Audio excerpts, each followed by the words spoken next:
Your life was written before you were born, and it is still being written right now. Not by a rigid, unchangeable fate, not by random, chaotic chance, but by a field of consciousness so vast, so ancient, and so profoundly intelligent that it remembers every single thing your soul has ever done, felt, or dreamed. There is a place, if you can even call it a physical place, that holds every thought, every intention, and every karmic imprint of every being that has ever walked this earth. It is a field, so silent that most people never hear it. It is so subtle that most people never sense it. And yet, it is always there, hovering just beyond the veil of our ordinary, everyday awareness. You have felt it before. You felt it in the deep, heavy stillness of meditation. You felt it in the strange, sudden clarity of déjà vu. You felt it in those vivid, hyper-real dreams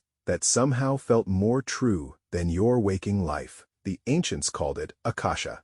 Mystics knew it as pure intuition. Today, we call it the Akashic Records. But make no mistake, this is not just some modern, watered-down fantasy. This is the actual living blueprint behind your reality. And once you truly see it, you will never look at yourself or your life the same way again. There is a reason you sometimes feel like your life is part of a much larger story that you do not fully understand. It is that persistent, quiet feeling of being dropped into the middle of a book with no memory of the pages that came before. That feeling is not just your imagination. It is your intuition. Deep down, something inside you knows that your soul has lived far more than this single lifetime. It knows there is a record of those lives, and it knows they did not just vanish into nothingness when you were born into this world. That record has a name, and it has been whispered about for thousands of years across continents, traditions, and time. But this raises a massive, unsettling question. If this library of the soul is so vast, and if it holds the answers to all our deepest struggles, why is it so hard to access? Why do we feel so disconnected from it? And more importantly, who or what convinced us to forget that it even exists? Before we cross the veil and begin our journey into this hidden knowledge, I want to connect with you. Please comment below the country you are watching from and the exact time you found this video. If you are ready to explore the hidden layers of our world and uncover the truth, please like this video and subscribe to Mythoros for more deeply researched journeys into humanity's enduring stories. The story begins in the high, thin air of the Himalayas, over 3,000 years ago. The Vedic rishis, the ancient seer, poets who composed the sacred hymns of the Upanishads, spoke of 5 fundamental elements that made up all of creation. They identified earth, water, fire, and air, but they knew there was a 5th, the most subtle and powerful of all, Akasha. The Sanskrit word translates roughly to ether, sky, or spirit. It is the invisible, subtle, energetic substance from which all physical things emerge, the foundational thread that connects all of existence. The rishis taught that nothing is ever truly lost. When a thought is thought, when an action is taken, when a life is lived, it does not vanish into the void. It returns to Akasha like a ripple folding back into the ocean, and there it remains, recorded in the subtle fabric of reality itself. This knowledge was not written in books because books can burn. It was passed down through an unbroken oral tradition, from teacher to student. In the quiet hours before dawn, the rishis would sit in deep, prolonged meditation, entering states of consciousness so profound that they could perceive the Akashic field directly. They did not read it with their physical eyes, they felt it in their bones.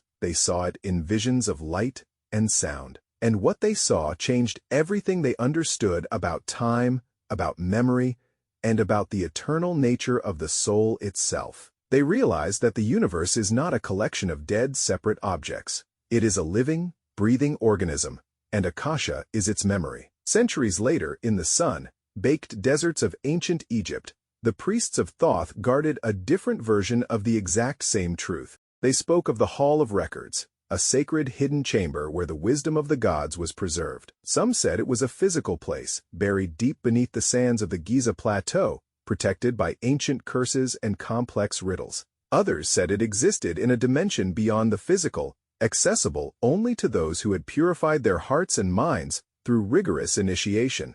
The Egyptian Book of the Dead describes the weighing of the heart in the Hall of Two Truths, where a soul's actions are measured against the feather of Ma'at, the goddess of truth and balance. But where were these actions recorded? The priests knew. Every thought, every deed, every hidden intention was inscribed in the Akashic field, waiting to be read in the moment of judgment. Meanwhile, in the high, cold monasteries of Tibet, Buddhist monks developed a highly sophisticated understanding of what they called the mind stream, the continuous, unbroken flow of consciousness that transcends individual lifetimes. They taught that the mind is not confined to the physical brain, nor is it limited to this single body. Consciousness is a river, flowing from lifetime to lifetime, carrying with it the deep imprints of every experience. These imprints, called samskaras, are stored in what they called the alaya vijnana, the storehouse consciousness. It is the Tibetan name for the Akashic Records. The monks developed complex, rigorous practices to access this storehouse, to purify negative imprints, and to awaken the profound wisdom stored within. This pattern repeats across the entire globe. The ancient Hebrews spoke of the Book of Life, in which the names and deeds of the righteous are written by the hand of God. The Islamic tradition speaks of al-Law Mahfuz, the preserved tablet, which contains the eternal record of all things past, present, and future. The Gnostics believed in a realm of divine knowledge, accessible only through gnosis, direct, unmediated spiritual experience. The Druids of Celtic Britain taught that the land itself remembers, that the ancient stones and the deep roots of the trees hold the wisdom of ancestors, yet they all describe the exact same thing: an invisible, universal library that remembers everything. But then, something changed. The knowledge began to disappear, not all at once, but slowly. Like water evaporating from a sun-baked pond, temples were closed, libraries were burned, oral traditions were violently silenced. The colonization of indigenous cultures brought with it the systematic, brutal destruction of spiritual practices that opened the intuitive channels to the Akashic field. Sacred ceremonies were outlawed. Ancient texts were destroyed. Wisdom keepers, shamans, and mystics were killed, mocked, or forced into hiding. The burning of the Library of Alexandria was not just the tragic loss of physical books. It was the severing of a connection, the breaking of a chain of knowledge that stretched back to the dawn of human civilization. The rise of institutional, dogmatic religion brought a new, restrictive narrative. Truth was no longer something to be experienced directly by the individual. It was something to be handed down by authorities, interpreted by priests, and strictly controlled by institutions. The radical idea that every person could access divine knowledge directly, that every soul could read the records of their own existence without a mediator, was deeply threatening to systems built on control and obedience. So the old ways were marginalized, rebranded as dangerous superstition, and dismissed as peasant fantasy. And then came the age of rationalism and the scientific revolution. This era brought incredible, undeniable advances in technology and medicine, but it also brought a rigid, materialist worldview. If it could not be measured, if it could not be seen under a microscope, if it could not be quantified in a sterile laboratory, it was simply not real. The Akashic Records did not fit this new, narrow paradigm. You cannot put them in a test tube. You cannot measure them with a ruler. You cannot weigh them on a scale. So they were dismissed, relegated to the realm of pseudoscience and New Age fantasy. But here is the head fake. The paradigm shift that changes everything. The knowledge was never actually lost. It was systematically erased, and the people who erased it knew exactly what they were doing, because here is what the skeptics and the materialists cannot explain. How do young children, as young as 2 or 3 years old, remember past lives with such vivid, terrifying detail that their descriptions can be verified historically by researchers? How do people who have never met, living on opposite sides of the planet, share the exact same dream on the same night? How does a mother know, from miles away, that her child is in danger, feeling a physical pain in her chest at the exact moment of the accident? How do ancient texts from completely isolated civilizations, who never had contact with one another, describe identical experiences of soul memory and spiritual realms with uncanny mathematical precision. These are not just charming anecdotes. They are documented, studied phenomena that directly challenge the materialist narrative. The evidence exists. It is sitting in university archives and medical journals. It just does not fit the story we have been told. Because a society built on endless consumption and blind obedience cannot function properly if its people start asking, "Who was I before this?" And what if the story I was told is not the full story? In the late 19th century, a Russian mystic and scholar named Helena Blavatsky began to revive the ancient teachings.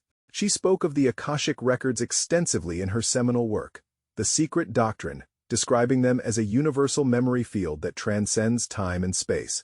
She was followed by Rudolf Steiner, the brilliant Austrian philosopher who founded anthroposophy. Steiner claimed to have accessed the Akashic Records directly through developed clairvoyance, and he used this access to write detailed, comprehensive accounts of lost civilizations, of spiritual evolution, and of the hidden history of humanity. Critics quickly dismissed him as a fantasist, but his descriptions of archaeological sites yet to be discovered, and historical events later verified by modern science, suggest something far more than mere imagination. In the 20th century, the American mystic Edgar Cayce became world famous for his readings. He would enter a deep, self-induced trance state and access information about people's past lives, their physical health, and their life purpose. He spoke of the Akashic Records as the Book of Life, and he gave thousands of readings that demonstrated profound, specific knowledge he could not possibly have obtained through normal waking means. Scientists studied him. Skeptics tried desperately to debunk him, but the accuracy of his medical diagnoses, verified by doctors, and his historical insights, verified by archaeologists, remains entirely unexplained by conventional science. Today, the Akashic Records are experiencing a massive global renaissance. More and more people are waking up to this ancient knowledge. Spiritual practitioners have developed many methods to access the records consciously: guided meditations, specific, ancient prayers, automatic writing, deep breathwork, lucid dreaming. There are many paths, but they all lead to the same destination: the field of infinite memory. But what exactly are the records, scientifically and spiritually? They are not a physical library with wooden shelves and dusty books. They are not a digital database stored on a server. They are a vibrational field, a non-physical dimension of consciousness that stores information as energy, as frequency, as resonance. Imagine the universe as a vast infinite ocean. Every thought, every action, every emotion is like a stone dropped into that ocean. It creates ripples. Those ripples do not just disappear. They become part of the ocean itself, encoded in its very fabric. The Akashic field is that fabric. It is the medium through which all information flows, the fundamental substrate of reality itself. Modern physics is finally beginning to catch up with ancient wisdom. Quantum mechanics has definitively revealed that at the fundamental level, reality is not solid. It is energy. It is vibration. It is information. The holographic universe theory, proposed by brilliant physicists like David Bohm and Carl Pribram, suggests that the universe functions like a giant, three-dimensional hologram, where every single part contains the whole. This means that all information is encoded everywhere, at all times. Every cell in your body contains your complete genetic code. Every point in space potentially contains the memory of every moment that has ever occurred. This is not mysticism. This is cutting-edge, peer-reviewed physics. The systems philosopher and two-time Nobel Peace Prize nominee Ervin Laszlo has proposed the concept of the Akashic field as a universal information field that underlies all of creation. He did not arrive at this conclusion through spiritual practice or ancient texts. He arrived at it through studying the latest research in quantum physics, cosmology, and consciousness studies. He found that the only way to explain the coherence of the universe, the fine-tuning of physical constants, and the emergence of life and consciousness is to postulate a field that stores and processes information. He calls it the Akashic field, in honor of the ancient rishis who first described it. This is not fringe theory. This is serious, academic science. Ancient wisdom is being validated by cutting-edge science. But the records are not just about abstract physics. They are about you. They are about your soul's specific, unique journey. Every lifetime you have lived, every choice you have made, every lesson you have learned, it is all there, recorded in the field. This is what some call karma, but karma has been deeply, tragically misunderstood. It is not a punishment. It is not cosmic retribution for doing something wrong. Karma is simply memory. It is momentum. It is energy echoing forward, seeking resolution, seeking balance, seeking growth. Think of it like this. If you betrayed someone in a past life, you may feel a deep, unexplainable need to protect others in this life. If you silenced your truth for years in a previous incarnation, you might now feel compelled to speak out, even when it is difficult and your voice shakes. These are not random personality traits. They are threads, emotional and energetic patterns woven through lifetimes, creating continuity in your soul's grand story. The Akashic Records hold these patterns. They show you the loops you have been repeating. They show you the wounds you have been carrying. But they also show you your power, your gifts, your purpose. Before incarnation, your soul made agreements. These are called soul contracts. They are not rigid, unchangeable scripts, but they are deep arrangements to meet certain people, to face particular challenges, to experience specific lessons. That difficult relationship that drains you, that impossible parent who challenges your every boundary, that mentor who appeared at just the right time to change your life. These are not accidents. They may be part of a deeper contract, a mutual agreement to catalyze growth in each other. No matter how difficult the process might be, the Akashic Records allow you to glimpse these contracts, not to escape the pain, but to finally understand its purpose. This is the head fake of your personal life. You have been looking at your struggles and thinking you are broken, that you are cursed, that the universe is punishing you. But the records show you the truth. You are not broken. You are following a curriculum. You are exactly where you need to be, learning exactly what you agreed to learn. Accessing the records is not about escaping this physical world. It is about fully embodying your true self within this world. It is not a way to bypass reality. It is a way to see reality clearly, past the illusion, past the cultural conditioning, all the way down to the root. When you access the records, you do not just remember who you were. You remember exactly who you came here to be, and that kind of memory is not passive. It moves you. It changes how you walk through life. It reshapes how you respond to challenges, how you see other people, and how you tell your own story. You do not need special permission to access the records. You do not need a university degree, a spiritual title, or a guru's blessing. The records respond to frequency, not to credentials. They respond to intention, to sincerity, to readiness. You access them through stillness, through deep meditation, through absolute presence. You cannot force them open with your ego. You cannot demand answers. You must soften into them. You must create the conditions for them to emerge. Turn off the noise of the modern world. Sit in silence. Ask honest questions. Not what should I do to get what I want, but what do I need to remember? And then, listen. The records rarely shout. They whisper. And that whisper sounds like your own voice, only deeper, quieter, older, and infinitely more wise. This is not just about personal healing. It is about collective evolution. When you clear karmic patterns in yourself, you clear them in your lineage.